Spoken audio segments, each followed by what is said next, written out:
of God calls us to awake in him.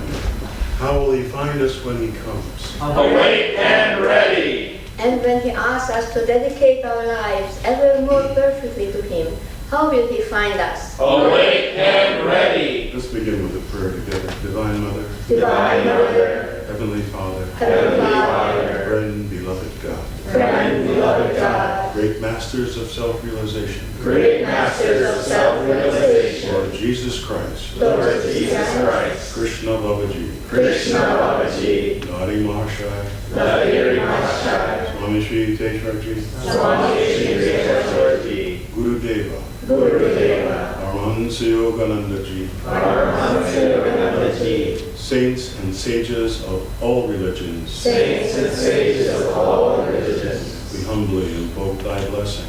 we humbly invoke thy blessing.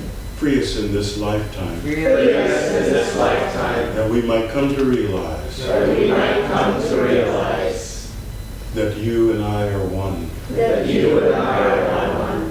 Guide us, Divine Mother, Guide us, Divine Mother, naughty or good, not your good, ignorant or wise, ignorant or wise. free us. Free us. Om. Om. Peace. Peace. Amen. Please be seated.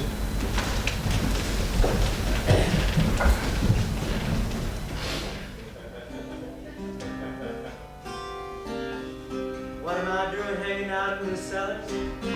It's like this. I'm composing a blues. No, it ain't the blues, cause it's only one. And brother, one's all I can do.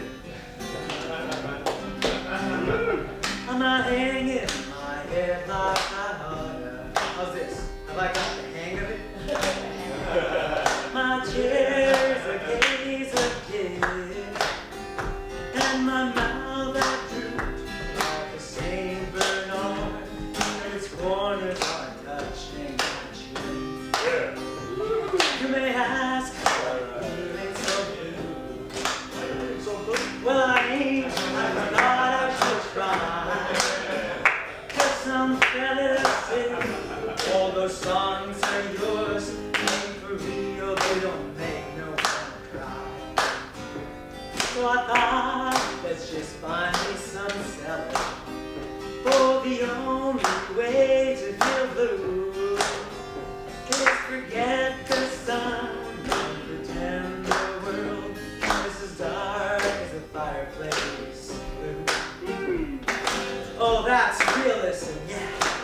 I love that guy, yeah. I wonder if we ain't been misled. How much reality can a man see anyway when he sits all day hanging his head? Now it ain't that I don't know what grief is. This old heart has had its full share. But grief's one thing and complaining another. Why multiply grief with despair? For I find that this whole world around, like a mirror upon the wall, smiles back when I smile, looks blue when I'm blue, and that blue shade I don't like at all. So I'm going back to my battle ponds. My time here is almost done.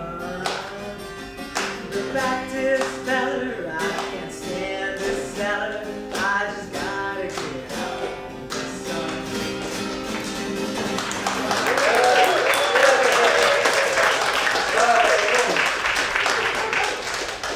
Now we need to translate that into Spanish.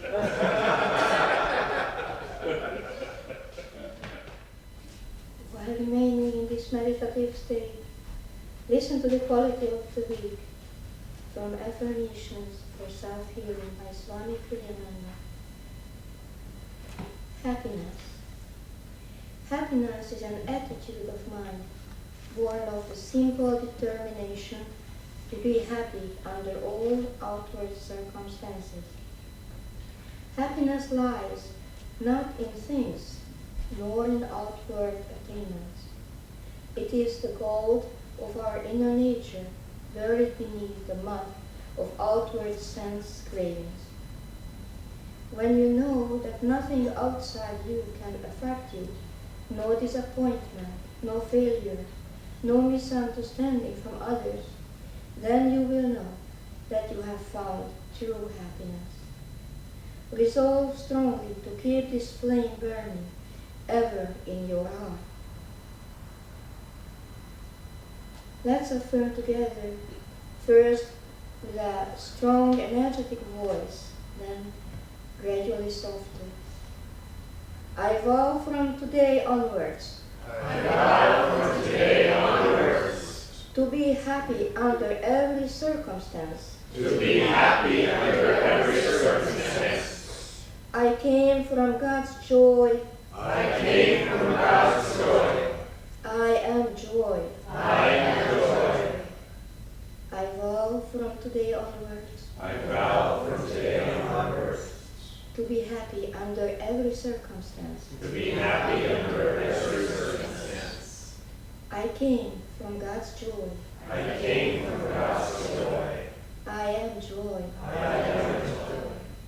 Now with a whisper, I vow from today onwards to be happy under every circumstance. I came from God's joy. I am joy. Now only mentally, I vow from today onwards to be happy under every circumstance. I came from God's joy. I am joy. Please pray with me silently. O Lord of joy, fill me with boundless happiness. For I am thy child, made in thy blissful image. As thou art joy, so also in my inner self am I. Oh, peace. Amen.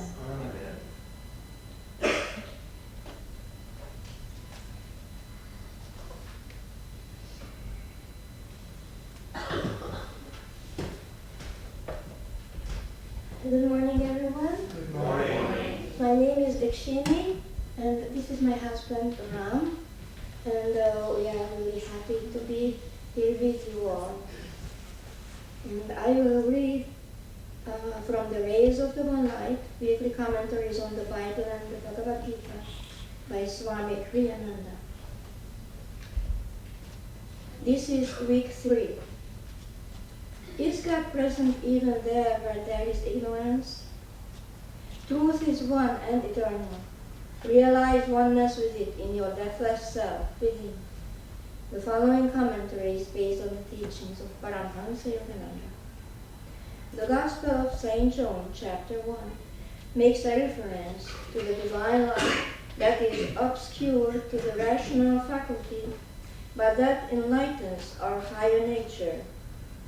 The light shineth in darkness, and the darkness comprehended it not. Reason recoils from this statement with innumerable questions. What is this darkness? Is it conscious that it should comprehend anything? What sort of light would be capable of shining in darkness without transforming at least that part of the darkness in which it shines into light? Does this light shine only at night? And if so, why only then? The solution is that to divine sight, even daylight seems darkness. The sun itself, like the moon which shines only by reflected light from the sun, is but a kind of reflection of the cosmic light, which being immaterial is invisible to the eyes, but which is the great source of all material reality. In Autobiography of a Yogi, Paramhansa Yogananda describes his youthful visit to Ram Gopal Muzumdar, the sleepless saint, who lived in the vision of that hidden light. Around midnight, Yogananda wrote, Ram Gopal fell into silence, and I lay down on my blankets. Closing my eyes, I saw flashes of lightning. The vast space within me was a chamber of molten light. I opened my eyes and observed the same dazzling radiance. The room became a part of the infinite vault which I beheld with interior vision. Why don't you go to sleep? Sir, how can I sleep in the presence of lightning, blazing, whether my eyes are shut or open? You are blessed to have this experience. The spiritual radiations are not easily seen. The saint added a few words of affection. This is the light that shineth in darkness. It has been described variously in the great scriptures.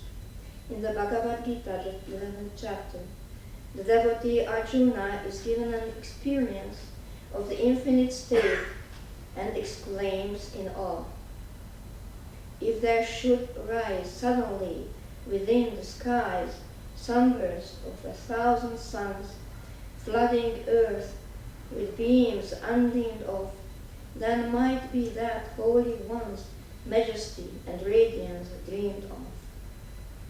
Thus, through Holy Scripture, God has spoken to mankind. Om, Om, Om.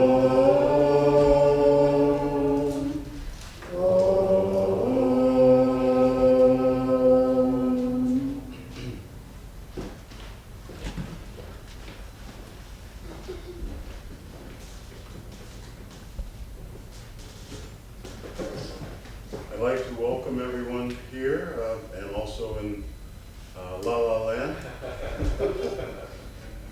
My name is Ram, and I'd like to begin by sharing with you from Yogananda Ji's great scripture, Whispers from Eternity. And this particular quote, may the Niagara of my joys inundate all hearts. May the Niagara Falls of my heart's joy pour unceasingly upon all I meet. May that flooding power drown their difficulties. Let their melancholia then be calmed to contentment by moonbeams of my bliss. Oh, I will be a tornado of laughter, lifting up and destroying superstructures of sorrow, sweeping over endless miles of suffering egos. I will churn up and blow away the troubles from all hearts. In lightning flashes of my mirth, I will swiftly expose to the view the panorama of thy beauty, so long obscured in the nocturnal darkness of unseeing, uncaring minds. Bless me, that by a single shaft of my light, the gathering gloom of ages, nurtured in the dark corners of human minds, be put to flight. Through thy grace, even one sudden flash of wisdom will dispel the accumulation of dark errors, though it lasted countless or millions of years. Our Guru was such a great soul. When you hear these words and the metaphors and the similes that he gave here, it really gives, at least to me, a sense of hope. Because we're all on this journey of experiencing that Satchitananda, that divine bliss, ever existing, ever conscious, ever new bliss, Satchitananda. This is what the Master explained that God is, and you are, and we are, and they are. Everyone is a part of that one reality, and we're here for only one purpose, is to experience that ever-existing, ever-conscious, ever-new bliss. But a lot of times we don't get there. You wake up in the morning, oh, I'm late, I gotta get You're on the road to your job, and the next thing you know, people are cutting you off, people are honking at you. Where's the bliss? I remember once when I was visiting Los Angeles and doing some programs down here from Ananda Village. I lived at Ananda Village for over 20 years and traveled all over the world with Swamiji and representing Master, and it's been the greatest blessing of my life. And I was on the LA freeway trying to get to a program out in OC, Orange County, for those who are not local.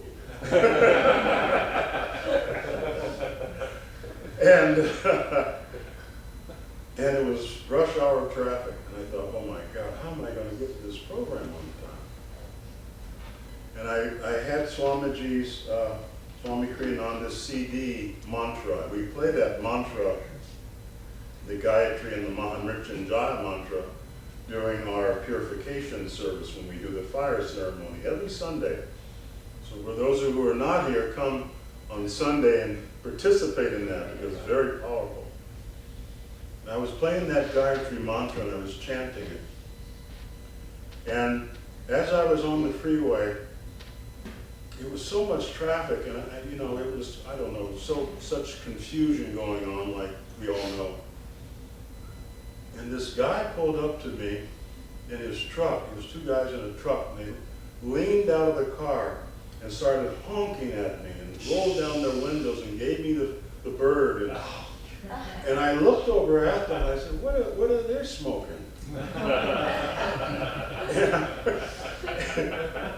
And they're mad at me for going too slow.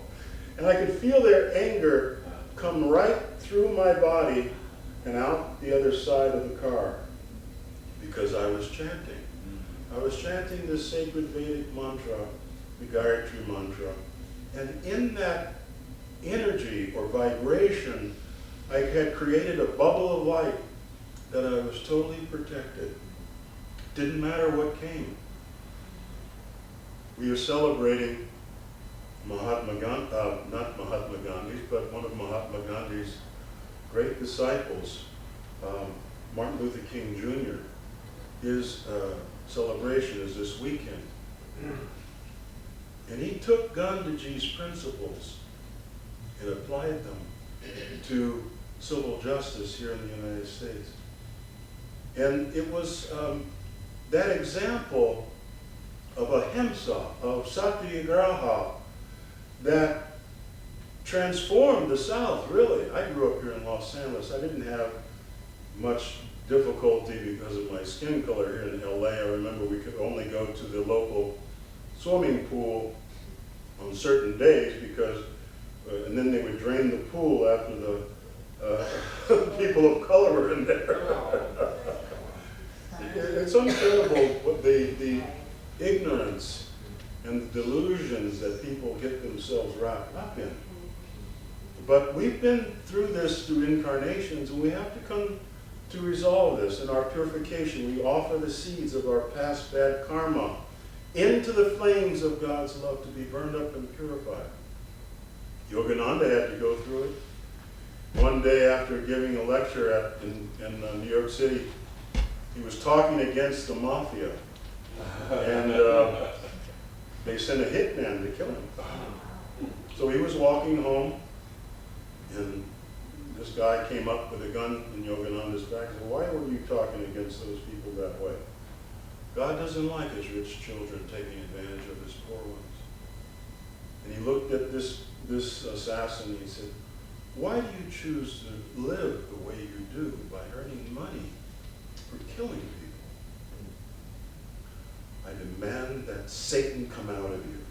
With great devotion and love, he gazed into this man's eyes. He said, what are you doing? What are you doing to me?" And he threw the gun down and ran away in the night, a changed person. That spiritual power of ahimsa, of being a follower of satyagraha, of the highest truth, will liberate all of us in this lifetime. You know, we're tested Yogananda would often say, we're tested in the cold light of day. This is our religion. Religion is not just coming here on Sunday and meditating for a short time, or on Friday night for a couple of hours, or whatever, even during your time at home practicing Kriya. Your religion is tested in the cold light of day. Those who breathe the free air of Maya, Sri Yukteswar would say, are influenced by this cosmic delusion. And we must give back and offer ourselves to be instrument of change in this world. We will all be tested, ladies and gentlemen. People who are here in this world, we're here for only one purpose and one purpose only, is to realize our spiritual power, to realize the divine joy and bliss of our higher self. Yogananda, when he was in New York, he was on the New York subway, and he went into samadhi. What is samadhi? That state of oneness. You begin to experience yourself as a part of everything. The conductor in the train came by and didn't even see him, because Yogananda was in that bliss state. He became invisible. No one asked him for a ticket. And he went from one end of the line to the other in this state of perpetual bliss. And he said, in that state I wrote my poem, Samadhi, found in Autobiography of a Yogi. Banished the veils of light and shade, lifted every vapor of sorrow, sailed away all dawns of fleeting joy, gone the dim sensory mirage. And the very last quotes, gone forever, fitful flickering shadows of mortal memory.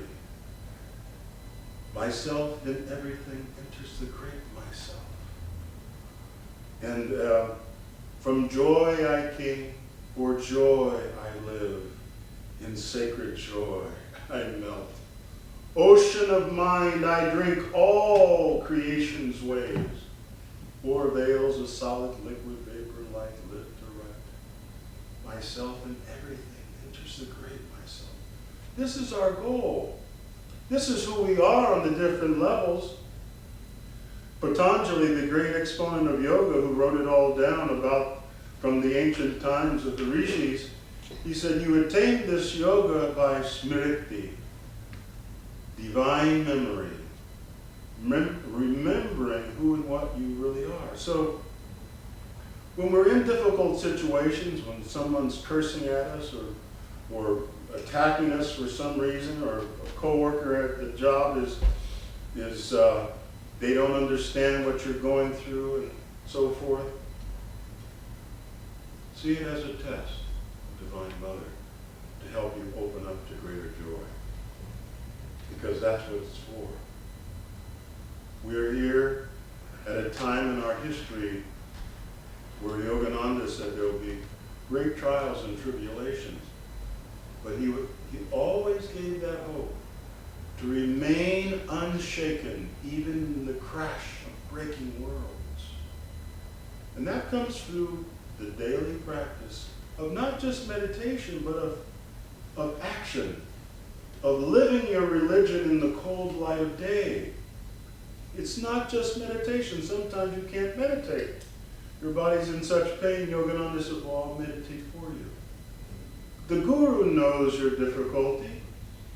His omnipresence is your omnipresence. He's there watching every thought that you think. Swamiji, he was going through some difficult times, and Master asked him, well, how are you doing, Walter? Well, okay, that's good. He said, understand, I know every thought you think. That's really a magnificent thing.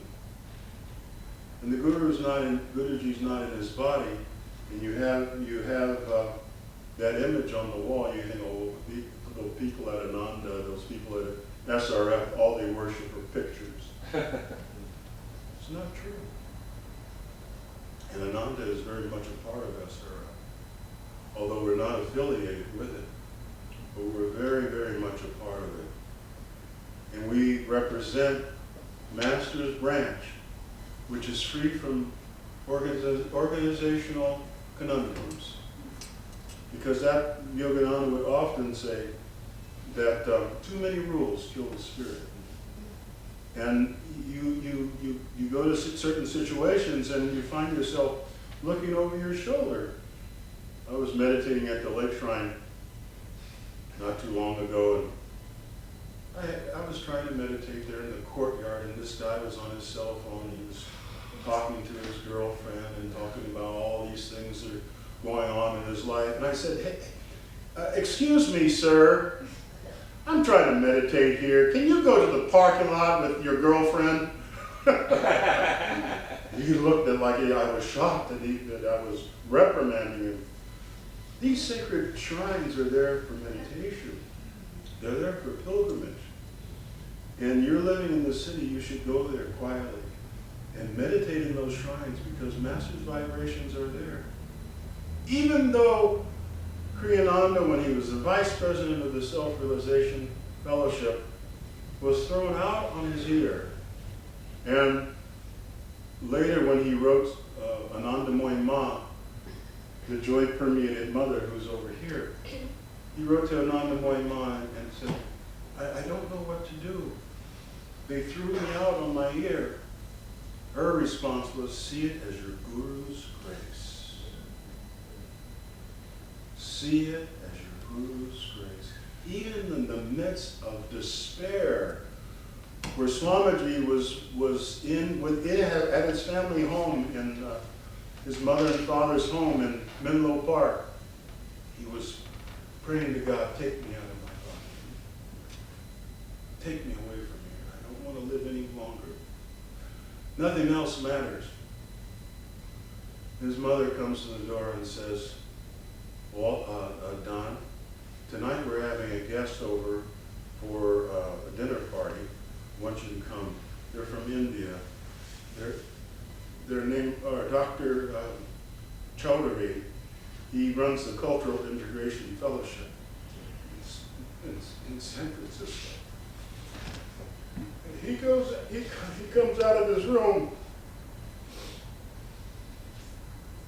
We know you. Your name is Kriyananda. We've heard your albums through the Self-Realization Fellowship, all the musical albums that you produced of your Guru's music, of chants. We want you to come to our center and teach and share your music.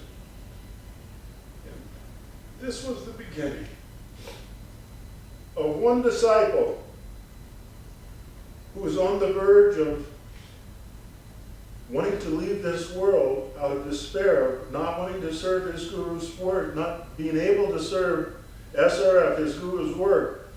And his Guru is speaking through these people. And that's where Swami began to teach. In San Francisco in 1964. 1962, he was thrown out of SRF. We're celebrating Master's 100th year of coming to America. He said to many of those and Master said to many of those if I come back in 100 or 200 years, I'm sure I won't even recognize this organization. All the changes you will be making. The basic one, too many rules kill the spirit. And what Swamiji represents, what we represent here is something that is taking those teachings and taking them to a new octave, to the individual, to take responsibility. This is a divine dispensation. This is a new dispensation. And Master said, to those who serve this work openly and willingly, to draw on the power of the Guru in their lives, they will be blessed, and not only they will be blessed, but for 6 generations in their families, in the future and in the past. Everyone who is affiliated with you on an earthly karmic level will be transformed in their spiritual journey. Master ultimately said, when you attain samadhi, as he had attained, then everyone in your earthly family will be accelerated. So think of your mother, your father, your grandparents, your great-grandparents. Some of them may have been slaves like mine. All those people have an opportunity to come to the path of self-realization. Yogananda said in the future, self-realization will unite all religions. And that garden party right down the street here off of Sunset Boulevard in Beverly Hills, July 31st, 1949, Yogananda said, self-realization has come to unite all religions. Not only those who are here, but thousands of you must go north, south, east, and west to cover the globe with little colonies, to demonstrate that simple living and high thinking will lead to the greatest happiness. And he was referring to spiritual communities. And that's what Ananda is based on. Our vision is about starting world brotherhood colonies. When Swami asked Dayamata that, he said, frankly, I'm not interested. And it's unfortunate. That attitude is only the board of directors has a right to think in this organization. No one else has a right to think in this. It's incredible. But Yogananda said to Kriyananda, there's a skylight. There's hope. And you're going back on. This book, the Rubaiyat of Omar Khayyam, is a Persian love poem. Yogananda picked it up one day, the translation of Sir Edward Arnold, and he went into ecstasy. He started seeing all the meaning behind this. And I sang 3 of the quatrains in the beginning of our meditation. I just want to read from the Rubaiyat because there's such inspiration here. And we have many people from different countries that come to our centers, and this Persian mystic has given a great contribution to the world. This is the first quatrain. A wakeful morning in the bowl of night has flung the stone that puts the stars to flight, and lo, the hunter of the east has caught the Sultan's turret in a noose of light.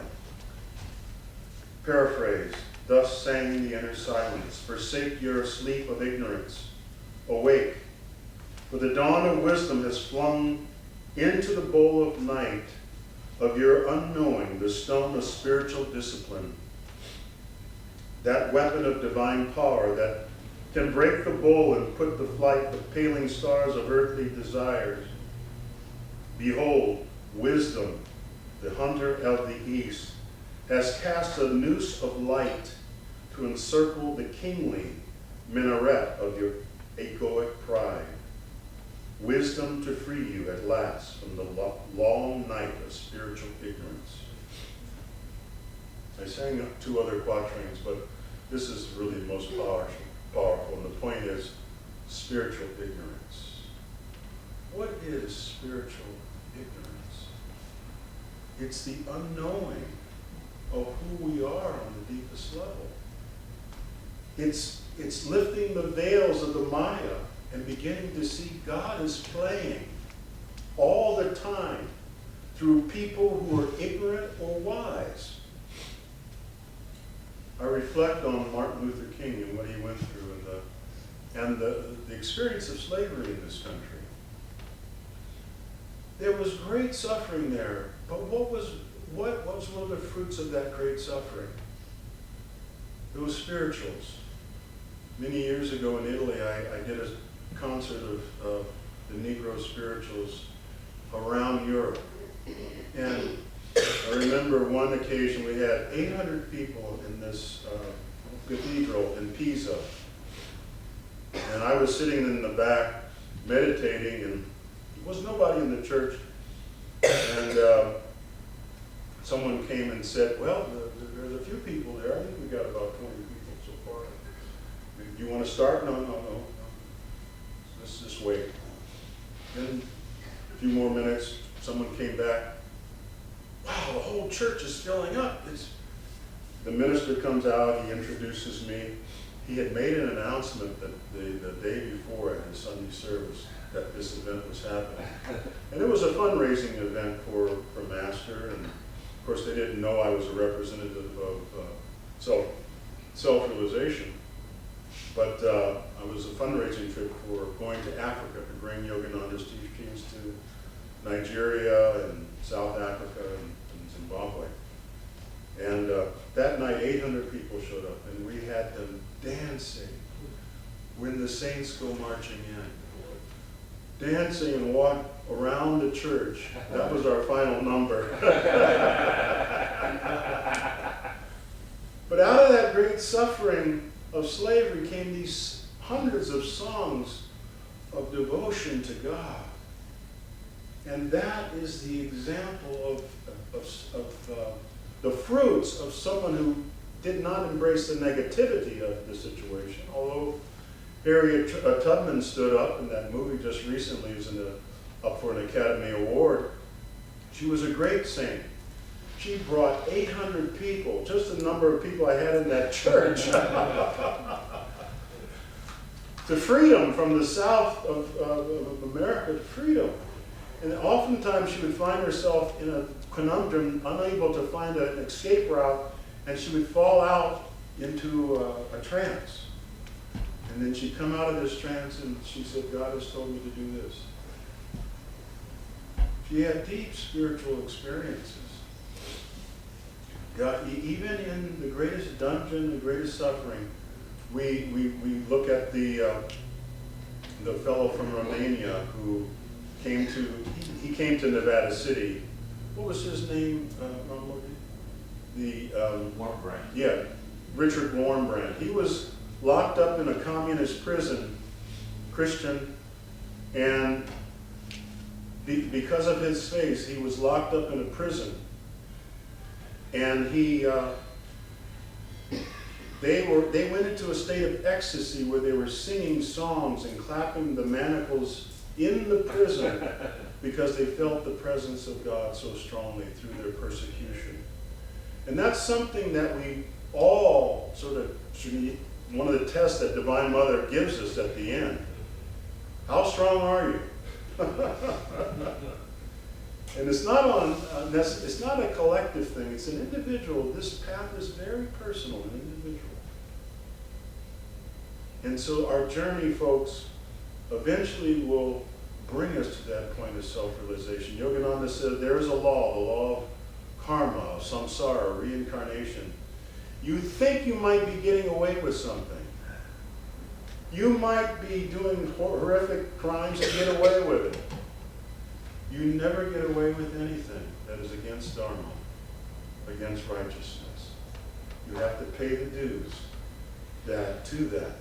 Yogananda said there's the two things that America has to pay is for the slavery and the annihilation of the Native American people. But he said one day there would be a system of government he called spiritual socialism that would embrace this country, that people will begin to realize, we need to take care of everyone, not just in this country, but the whole world. When will that day come? I don't know. But we are in times that are great changes might happen. God bless you all. Maintain your practice. Understand that God is with you every moment of every day. Even in the dark times, even in the difficult times, even in the painful times, God is always there, watching, and wants you to rise in joy. God bless you.